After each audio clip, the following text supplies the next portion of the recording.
Thanks for joining us at today's webinar, REDD Plus at UNFCCC COP18, Outcomes and Next Steps with Bruce Cabarle, leader of WWF Forest and Climate Initiative.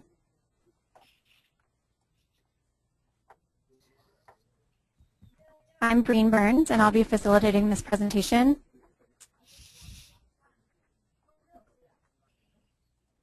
And before we start, I'd like to go over a few logistics with you all. First of all, please mute your microphone, which is a small icon next to your name. Second of all, please feel free to contact me during the presentation if you're having technical issues. You can do so through the chat window. And finally, please hold your questions until the end of the session. You can submit them by using the question feature on your toolbar. And with that, I will turn it over to Bruce. Well, hello, and good day to everyone.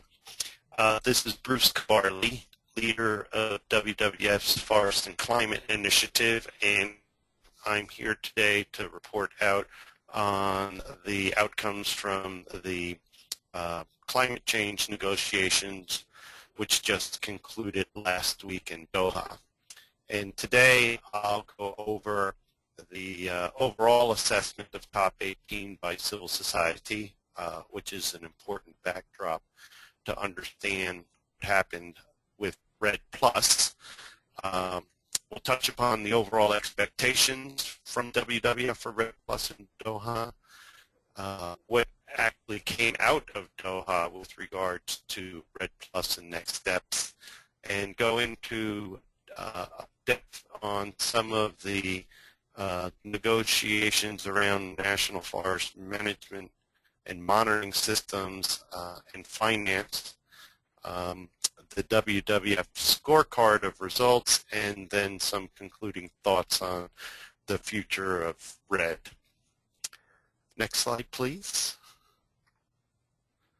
So to start off with, WWF's vision for REDD basically looks at it as an outcome to significantly contribute to the conservation of tropical forest, and in doing so help to reduce and avoid emissions in the future, as well as forest degradation, while yielding benefits for both people and nature. And we also believe that REDD Plus has to be a part of the global climate solution, and that we can't reach our larger climate change goal unless we do that. And it needs for REDD action to be scaled up immediately, both in the medium and longer term, if we're going to ensure that global warming is kept under a 2-degree centigrade increase. Next slide, please. So the assessment of COP18 and its results by civil society overall basically were pretty dismal. There was a litmus test of 3 key questions that a spectrum of environmental, humanitarian, and labor movement groups had agreed to. And one of those was the deal coming out of Doha really needed to increase the ambition for emission reductions. And they had set some targets for that. And one result from COP18 is that we did not get any increased ambition to lower emission reductions consistent with science tells us. So while the agreed upon goal is to keep global warming under 2 degrees centigrade, current emission levels and projections tell us that we're on our way to a 4-degree centigrade increase in global temperatures.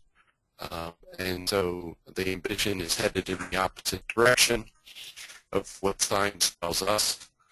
The second litmus test was the need to deliver public finance, particularly for those who are most affected by climate change and the transition to low carbon economy, I think this was epitomized by the interventions by the Philippines, who made a very passionate plea given the impacts of the typhoon that recently hit that country, of which they have attributed to having much greater force than they've ever seen before as a result of climate change. So we didn't get any big commitments to public finance.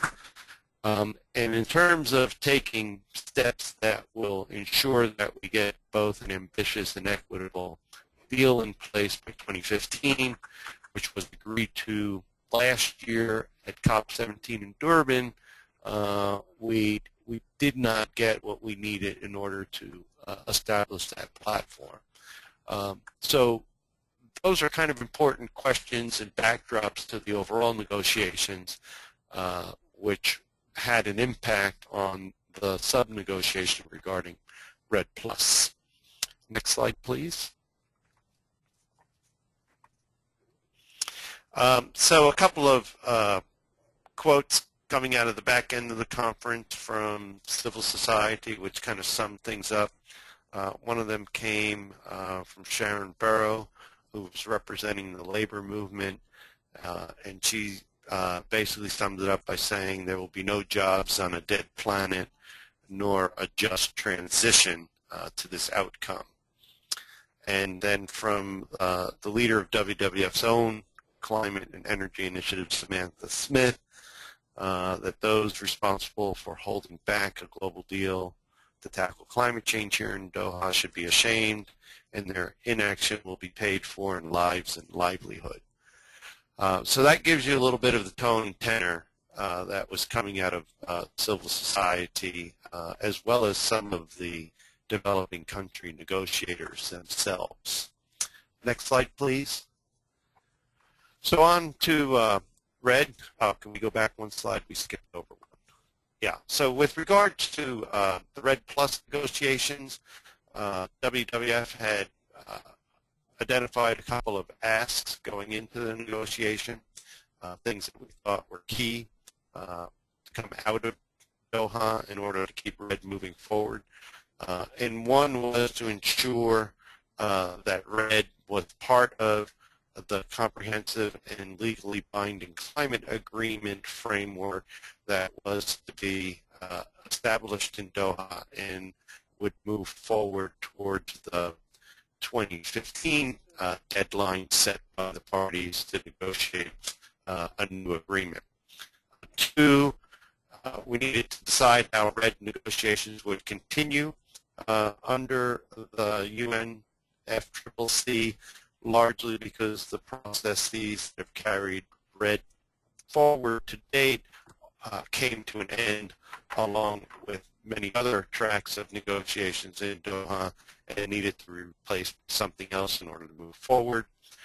Three was the need for finance for REDD, particularly post 2012. So midterm finance is key from 2013 to 2015, and then long-term finance post-2015 when we will have a new deal in place also remains an outstanding issue. And then fourthly, we needed to conclude the program of work established from Cancun on key technical issues necessary in order to define REDD. I'll touch upon those later when we get to the National Forest monitoring systems. So let's move on to the next slide, please. So the overall assessment of the REDD outcomes. It was first time in 7 years that no agreement was reached on the technicalities and modalities of REDD under SBSTA. And I'll come back to that later, and even though there was a substantive amount of work done, the parties were not able to come to agreement, so no recommendations were passed up to the conference parties on the outstanding issues from Cancun and Durban. The decisions that were made were largely process related. So we agreed to a process and a work plan to define results-based finance, scaling up and improving effectiveness of overall REDD finance, as well as to consider non-market-based approaches for joint mitigation and adaptation activities around the REDD mechanism. And then a call for increased coordination of international support to REDD countries. And all of that is folded into a one-year work program that will be carried out with the intent to come up with recommendations for decision at COP18. But as you can see, that mostly is process related. Next slide, please. If we look at the long-term cooperation work plan that was initially laid out on Bali action plan for REDD, again, what we agreed to was to establish a work plan to follow up on the definition of results-based finance, the issue of independent verification around results-based finance proved to be very, very contentious, and it was really those two issues that held back all of the other technical work that had been done under SBSTA and resulted in a disagreement in bracketed text. So the SBSTA work wasn't able to move forward. So at the level of the ministers and the Conference of the Parties, they agreed on a process to try to carry that forward. A couple of interesting things here is the overall call to really scale up and improve the effectiveness of finance for REDD, particularly the public finance that's in the system.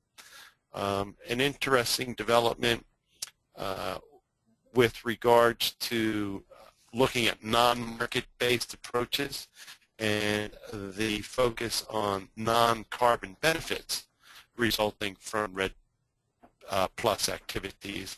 And this was something that was pushed very, very hard by the Congo Basin forest countries that come together under something called COMIFAC. And they led the charge on that issue and got support from a lot of the higher forest cover countries with lower deforestation rates. There will be an invitation for submissions by the parties and observer organizations on how to proceed on those issues, which will be due by the end of March, and that will be important because that will help define the work of SBSTA when it reconvenes at the next intersessional meeting in June in Bonn. So these are issues to watch, and the submissions on those will be important. Next slide, please. So where do we come out with regards to those? SBSTA. SBSTA actually made a lot of progress on a number of key issues, even though none of that was able to move forward because of the larger politics around finance and independent verification. One was the methodological guidance regarding modalities for national forest monitoring systems. So SBSTA will continue to work on that issue, as well as guidance regarding the linkages to monitoring, reporting, and verification, and a very interesting development of where the work on reference levels was merged together with the work on monitoring, reporting, and verification. The chairman's draft conclusions actually lays out a very, very nice framework for bringing those things together, And even though that wasn't agreed upon in Doha, I suspect that that architecture will reemerge under SBSTA and provide the basis for a substantive decision by COP18. The other issues that came up with were the timing and frequency of reporting on social and environmental safeguards. That was an issue that was agreed to last year at Durban, and moving forward, how that's going to be reported on and how that fits into the biennial reports that are now being considered is an important thing to watch. Durban didn't have enough, Doha did not have enough time to follow up on the issues of drivers and deforestation that were discussed in Durban and came out of Cancun. There have been a number of country submissions on how to address the issue of drivers' deforestation, and so that's another issue that will come up in the SBSTA deliberations moving forward, and is something to keep our eye on for COP19. And then lastly, there was encouragement for the parties to share information on how particularly developing countries are addressing drivers' deforestation and forest degradation, even in the absence of coming to a conclusion on the timing and frequency of official presentations. There will probably be some south-to-south cooperation happening and exchanging of information on how they're addressing the issue of the drivers. Next slide, please.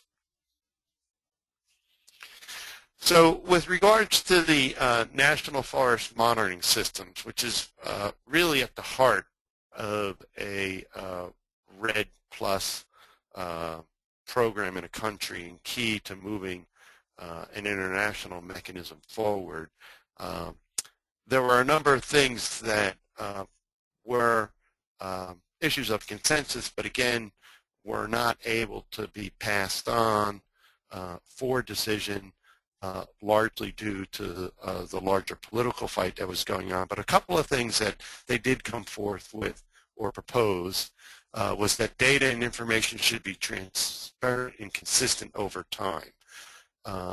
And that is true with regards to both the MRV and the reference level.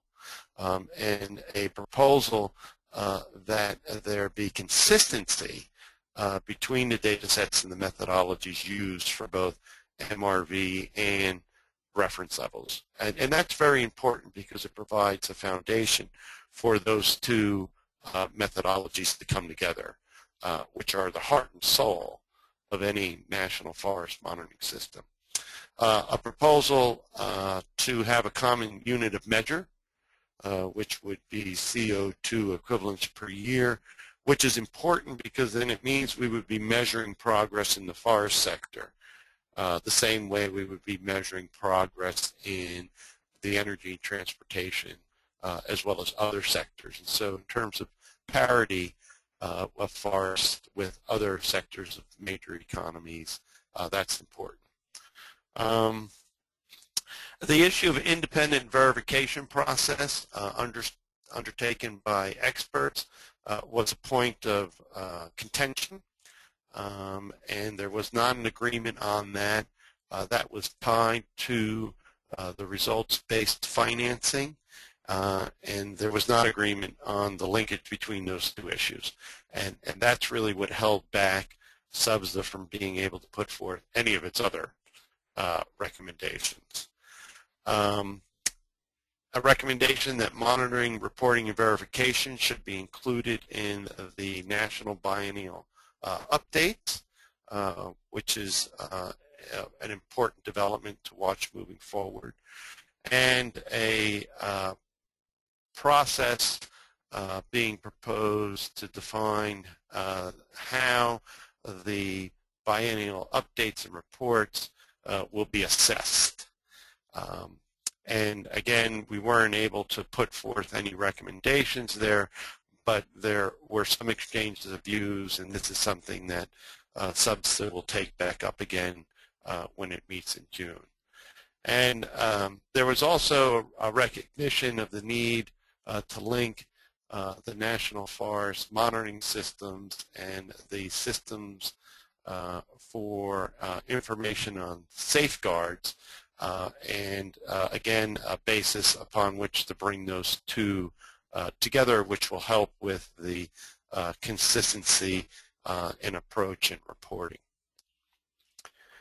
Next slide, please.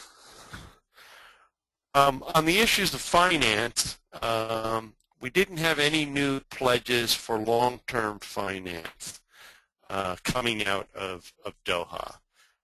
There were a few commitments to midterm finance, which essentially means that which will kick in next year beyond the Fast Start funding from Norway and the UK government. And those were the two notable exceptions. There was no real progress on substance around results-based payments, and that linkage to independently verified emission reductions by international experts, and the linkage of those two issues is really what proved to be the breaking point of the larger negotiations around REDD.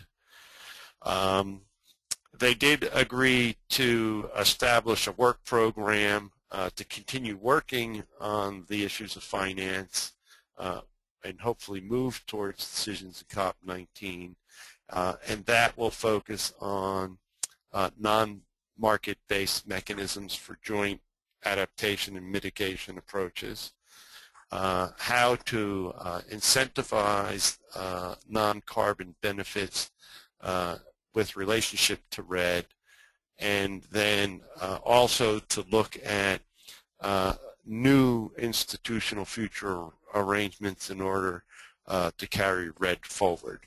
And so we'll have a one-year work plan with two chairs to be appointed by the Conference of the Parties, one from the north, one from the south, which will look at these issues over the coming year and then come forth with recommendations on both the content of these issues as well as a process through which REDD can be carried forward. Next slide, please. So if we go back to WWF's original expectations for REDD going into COP18 in Doha and the results, this is what our report card looks like. And you can see for the most part it's yellow to red. The yellow down below possibly could have turned to some greens had SUBSTA actually been able to come to agreement and make recommendations. As you can see in the results column for technical matters, there was actually quite a bit of substance work done and a fair amount of consensus around those. But in the end, the entire text was bracketed. There was no agreement, and so they weren't able to forward their work on. But I think that good work will reemerge again, and once it does, it will do a lot to help define a REDD mechanism. And then going back up to the issues of finance, essentially we didn't get any hard results coming out of Doha, and the only thing we were able to get out of it was a process to continue looking at some of these issues, which is why we kind of score those yellow to red. Next slide. So what does this all mean for REDD moving forward? A couple of things to think about or to focus on, and the first one was captured quite well by Tony Lavinia, who actually headed up the REDD negotiations at the last COP in Durban. And basically, Tony said the honeymoon period for REDD is over. And so what does that mean? I think what we saw happen in Doha was that REDD ran aground of the larger negotiation around climate change. And so the issues of finance are much bigger than just REDD. The issues of verification of performance against commitments, be they voluntary or mandatory, on reducing emissions are much bigger than REDD. And what we saw is that we were unable to move ahead on those particular issues in the REDD negotiation track in the absence of having progress on those issues on the overall negotiation. Secondly, we learned that we can't discuss money until we agree on verification, particularly with regards to international transfers. But at the same time, we can't discuss verification if there's no new money being put on the table. And so we have a bit of a chicken and an egg situation on where developed countries want some assurances on international verification for transfers of finance for results-based actions in developing countries, but developing countries aren't prepared to commit to that until there are actually hard commitments of midterm to long-term finance, and we saw that that was not forthcoming. We also saw that developing countries are sensitive about the reporting requirements under the national actions on mitigations, so-called NAMA track of negotiations, and are reluctant for verification discussions to move ahead on REDD that outpace the negotiations happening around NAMAs. Related to finance, the quote here from Juan Carlos Alorade from Bolivia, and are we going to allow this COP about climate change to become a COP of carbon trade, was an interesting question. And there's a pocket of concern that runs deep within some developing countries, particularly around market-based mechanisms, and to what extent that those will be truly additional carbon reductions as opposed to offsets. And this is tied back to the overall lack of ambition for reducing emissions overall, and some resistance from some developing countries to get too deeply into discussions about sources of finance and accounting mechanisms in the absence of having ambitious and deep commitments to reducing overall carbon emissions. Is it time for forestry to come out of the forest and contribute more broadly? Was an interesting quote that came from Peter Holmgren, the Director General C4, and really pointed out the discussion about the need for more integrated approaches to land use overall, of which forests are a part.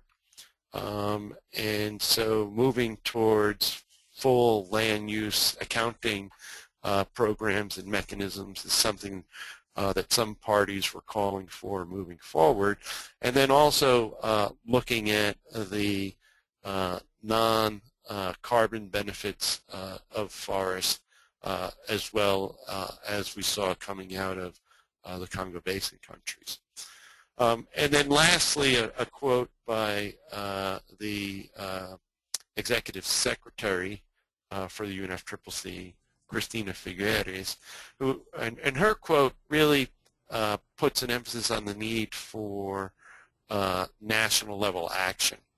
And one of the things that we did see at Doha were a number of developing countries who stepped up and shared some experiences that they are going through as they move ahead towards implementing national programs for reducing deforestation and degradation, and the steps they've taken, even in the absence of an international agreement. So, looking forward, I think that one can't underestimate the power of national level actions, and hopefully as we see more and more of that happen, that can carry over into the international negotiations, provide some momentum moving forward. So let me finish on that slide and go to the next. Okay, and at this point I'll turn it back over to our facilitator. Thank you, Bruce, for that presentation. So now if anyone has questions, please feel free to submit them on your navigation pane on the right, and I can read those out to the group, and then Bruce can answer them.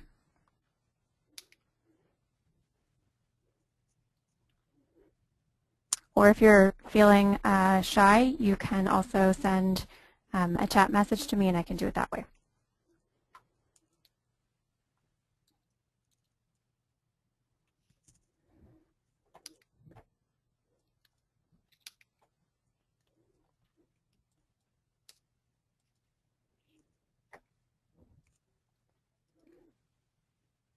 So do we have any questions out there? This is your chance.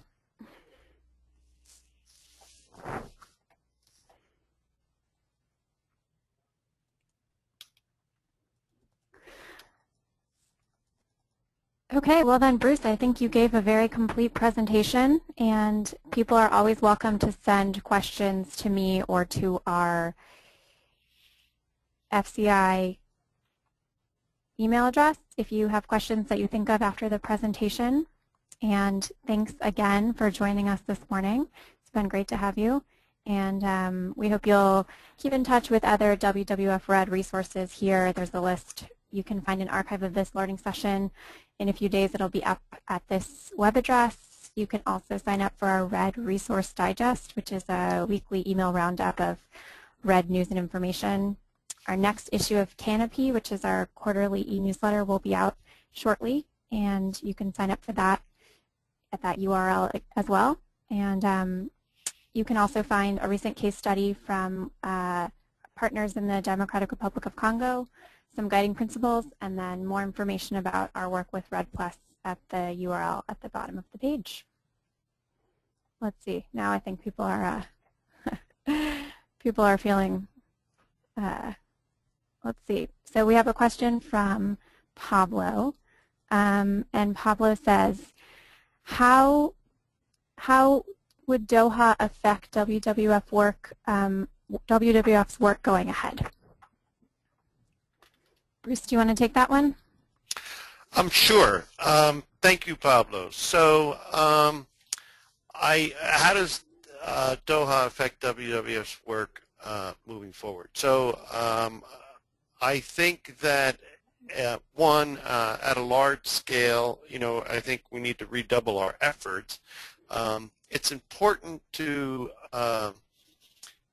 note that even though agreement was elusive in Doha, the issues that need to be worked on were very, very clearly laid out. And those have to do with the advancement of national forest management systems, the merger of the methodological approaches, particularly with regards to data and the use of data for monitoring, verification, reporting systems, and together with reference levels is very important. Everybody knows that MRV and reference levels have to come together if we're going to have comprehensive and coherent national forest management systems. A work plan's been laid out in order to carry that work forward. So I think we have to do that. I also think the issues of finance are front and center. We've known that all along. The issue of results-based financing and verification, I think that is also something moving forward. But I would say that the one thing that Doha really underscored is how we can no longer work on REDD in isolation from the connected and broader aspects of the climate change regime in which that will fit. So how REDD is going to fit into bananas or low carbon development strategies within countries is really key. And how is reporting on REDD going to nest within reporting that the countries are going to be doing against their larger NAMAs and low carbon development strategies. These linkages now post-Doha become of fundamental importance. So, I think it forces us to look at REDD in the broader context and perhaps forces us to stretch our vision and the context in which we're working in. But thank you. That's an excellent question, Pablo. Okay, great. Pablo, does that answer your question? Okay, so moving on, our next question is from Estrellita Fitzhugh, and her question is, which countries would you say were the most helpful or least helpful in Doha? Okay, well, Estrellita, great question. So on the least helpful, that's easy because the Climate Action Network gives out a daily award at these negotiations. Some of you may be familiar with it, but it's called Fossil of the Day. So every day of the negotiations, they point out who was sort of being least helpful. And then at the end of the negotiations, they tally that up. So if you go to the CAN Fossil of the Day Award scorecard, there was a tie between the least helpful, and that came down to Canada and the United States. And at times, Poland broke into the top category as well. And there were 2 or 3 other countries that won Fossil of the Day awards. But I refer you to the CAN scorecard on that. On the helpful side, that's a good question.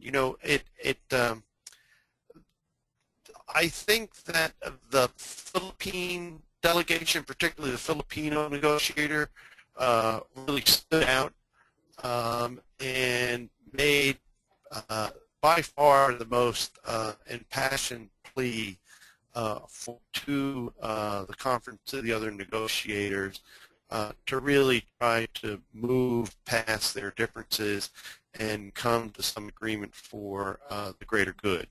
And this is a country that suffered, the worst natural disaster in their history.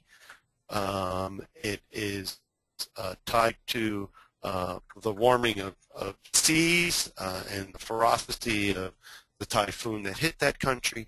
And from the floor in the plenary, he basically said, if not now, when?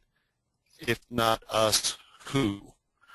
And that kind of, was an attempt to interject some realism into the negotiations. And so, I think the Filipinos would have to get the award for injecting reality into the negotiations. But unfortunately, at the end of the day, that didn't hold sway. But a valiant effort. Okay, so our next question is from, let's see. Our next question is from, I'll take this one from Charlie. And Charlie's is, Charlie, do you want to read out your question? The Doha decisions were the worst on record for REDD+. What does this mean in terms of our engagement going forward with the UNFCCC, and how much do we need to look towards other signaling bodies, such as the FCPF, FIP, etc.? Good question. So, in terms of the worst decision yet out of Doha, I think it's better paraphrased as the lack of decision, because they weren't able to decide on things. Having said that, these negotiations are slow and they're tedious. There's a fair amount of good substance under the surface that did advance at Doha. It just didn't come out. Still it's there. The question is, how do we get that to come up to the surface? And so I think that it's premature to throw the baby out with the bathwater and just kind of give up. We're pretty close on some things, particularly with regards to the National Forest Monitoring System, which is key. And so we have to get that out. And on the question of the whole intergovernmental negotiation process, it's easy to get very, very discouraged about that. But the flip side of it is that if you want to get to scale, right? I mean, if we look at the problem we face, so there was an interesting announcement by two scientific bodies that have been arguing about what the size of emissions are from gross deforestation. And they came together and agreed on a number that was announced at Doha, right? So if we look at the consensus-based estimate of emissions coming from gross deforestation, that comes out to 3 gigatons a year, right?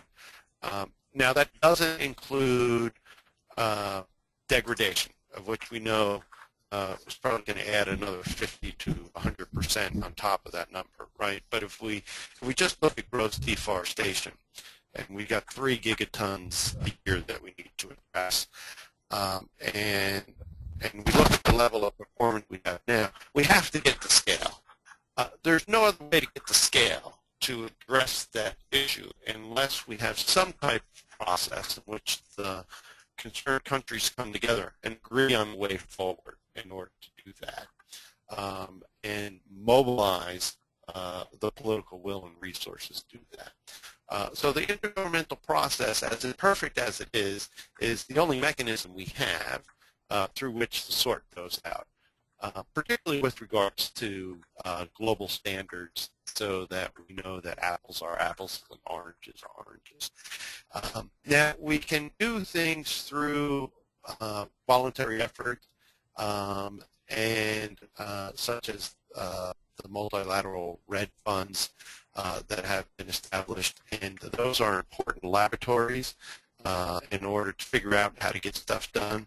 But we really need those things to come up to scale, right? They need to be 5, 10, 20 times orders of magnitude larger than they are, if indeed we want to have an impact on the larger problem, right? With these 3 gigatons of carbon coming out of gross deforestation that we need to address. So there's no way for those mechanisms to get up to the scale that they need to be unless we have some type of process through which we agree that we want to confront that problem. and we're going to mobilize the political will and resources to do that. So, these things are interrelated. I don't think we can kind of toss one part of it out and just kind of run and throw all our weight behind another part. What we need to do is these things are dynamic, they're iterative. We've got to keep in the game, and we've got to find ways that we can interject some ambition and momentum into those that aren't doing what they need to do.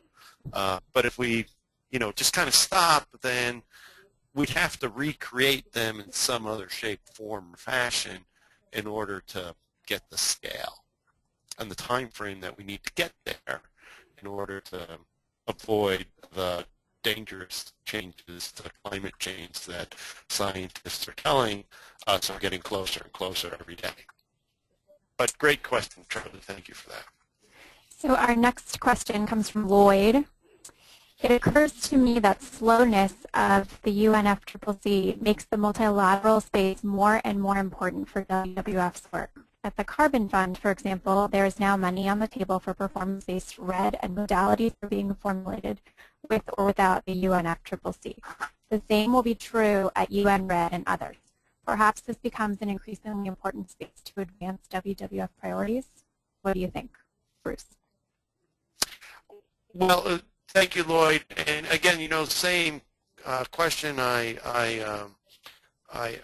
shared with in Charlie's. It's a question of scale, and even though those individual entities, will sort these things out and come up with things, the question is, will they have large enough influence and scale to have an impact on the 3 gigaton problem we're facing, right?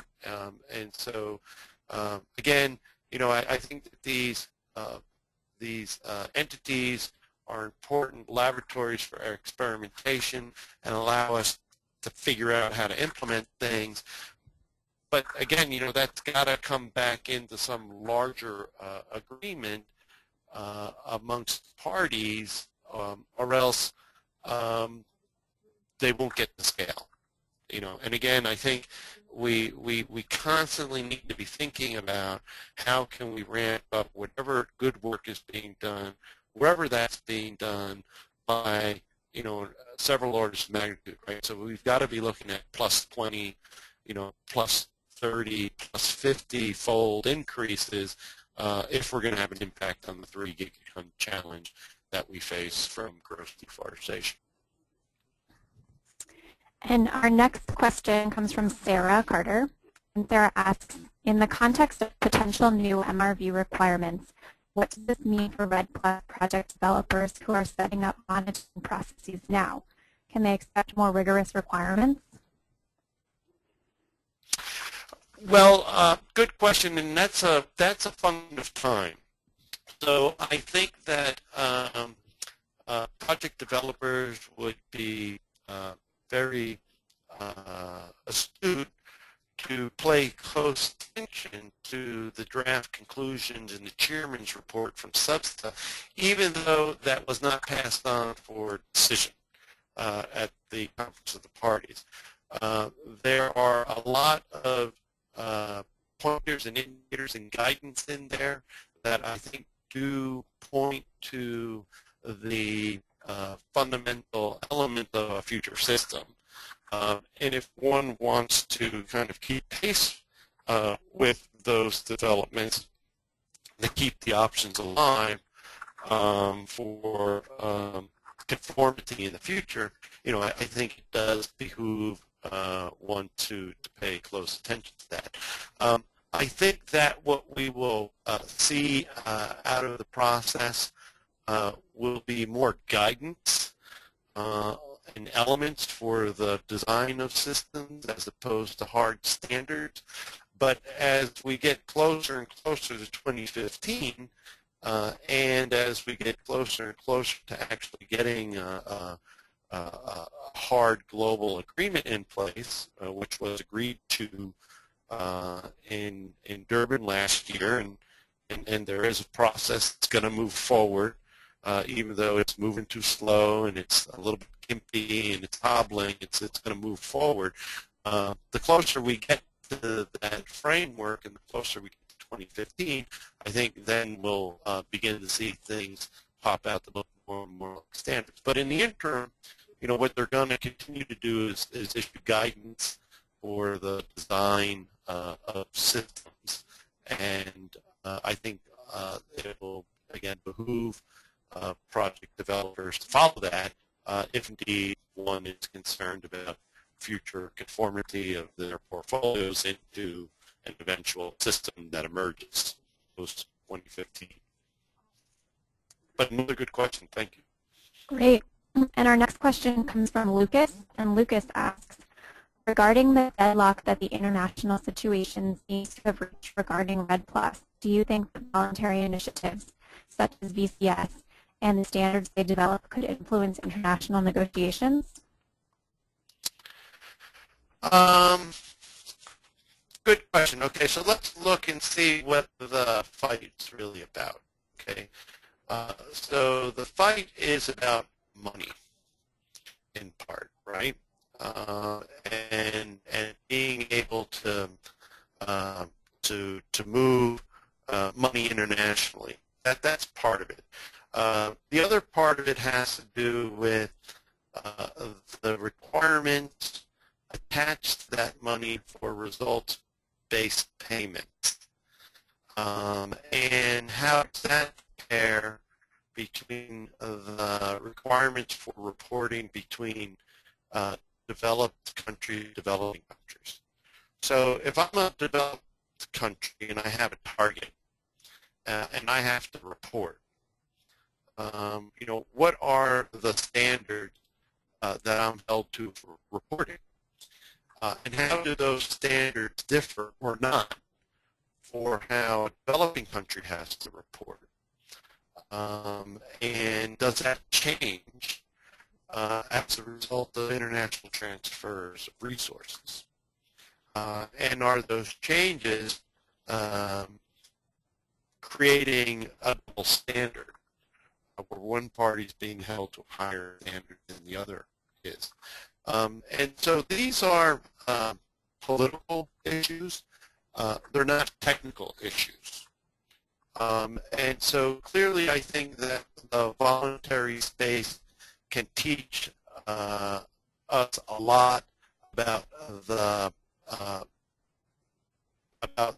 modalities and the methodologies of how you do verification, and that's important and will come into play. But they're not a substitute for these bigger political issues. And the larger political issues about the parity in standards of reporting, and also the issues of finance, right? And then also the question of what I'll go back to the Bolivian